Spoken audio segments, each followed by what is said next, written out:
গ্রামবাংলা কৃষি ইউটিউব চ্যানেলে আপনাকে স্বাগতম। তো আজকে আপনাদেরকে দেখাবো মরিচের চারা কীভাবে পরিচর্যা করতে হয় সে সম্পর্কে আজকে ভিডিওতে তুলে ধরার চেষ্টা করছি। আমাদের চ্যানেলে যদি আপনি নতুন দর্শক হয়ে থাকেন তো চ্যানেলটি সাবস্ক্রাইব করে পাশে থাকুন। তো চলুন মূল ভিডিওতে। আসসালামু আলাইকুম ওয়া রাহমাতুল্লাহ। তো আপনারা দেখতে পাচ্ছেন মরিচের চারা।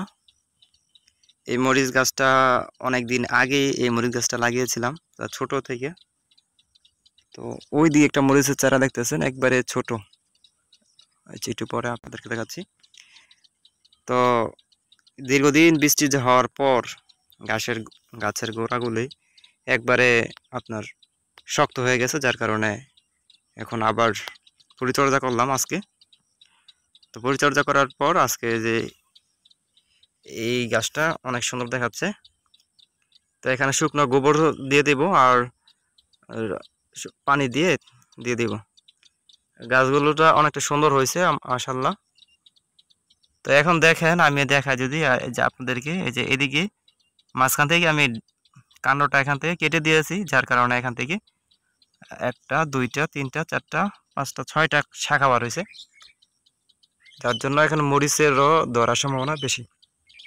তো এইভাবে যদি আপনারা মরিচ চাষ করেন বা মরিচ গাছ লাগান, এই আপনার একটা কাণ্ড থেকে যদি একটা কাণ্ড লাগান তাহলে মাঝখানে এখান থেকে আপনারা কেটে দিবেন, এই যে এই কাণ্ড থেকে কেটে দিবেন, তাহলে দেখবেন অনেকগুলা কুশি বাড়বে। বুঝতে পারছেন? তো অনেকগুলি কুশি বের হবে। তো আপনারা এইভাবে মরিচের চারাগুলো যত্ন করতে পারেন।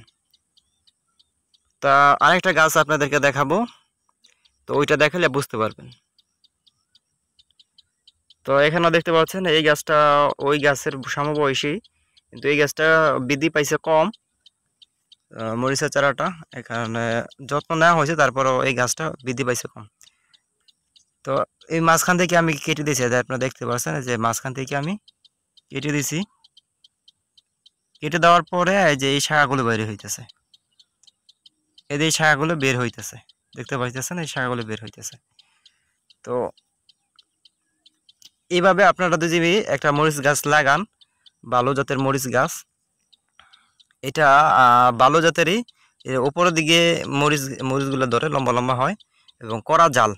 এই গাছটা আমি জাতটা এখন মনে নেই। তো সামনে যদি ভালো মরিচ আছে তো ওই সময় আমি দেখানোর চেষ্টা করবো ইনশাল্লাহ। তো এই পর্যায়ে আপনাদেরকে দেখাবো শুকনো গোবর কীভাবে দিতে হয় এবং গাছের গোড়ায় পানি দেবো সেই প্রক্রিয়াটা আপনাদেরকে দেখানোর চেষ্টা করছি। তো দেখতে পাচ্ছেন যে মুরগির বীজটা এবং শুকনো গোবর একসাথে মিক্স করা হচ্ছে। ভালো করে মিক্স করার পর গাছের গোড়া ছিটিয়ে দেওয়া হবে। তো সেই পর্যন্ত দেখতে থাকুন।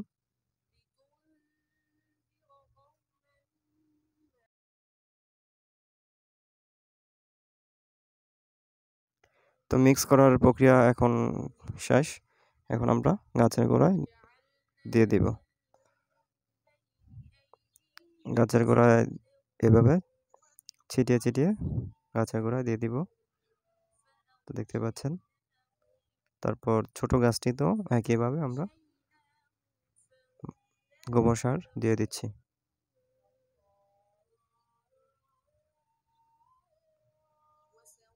এরপর ওইটাতেও আমরা গোবর সার একইভাবে দিয়ে দিলাম।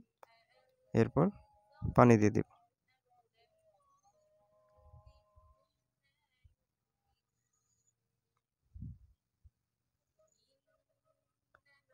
তো এরপর আমরা পানি দিয়ে দিচ্ছি, পানি দেওয়ার পালা। তো গাছের গোড়ায় পানি দিয়ে দিলাম।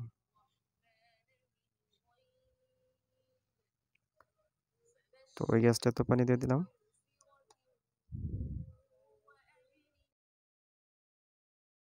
তো আজকের ভিডিও এই পর্যন্তই। তো আগামী ভিডিওতে আবারও দেখা হচ্ছে।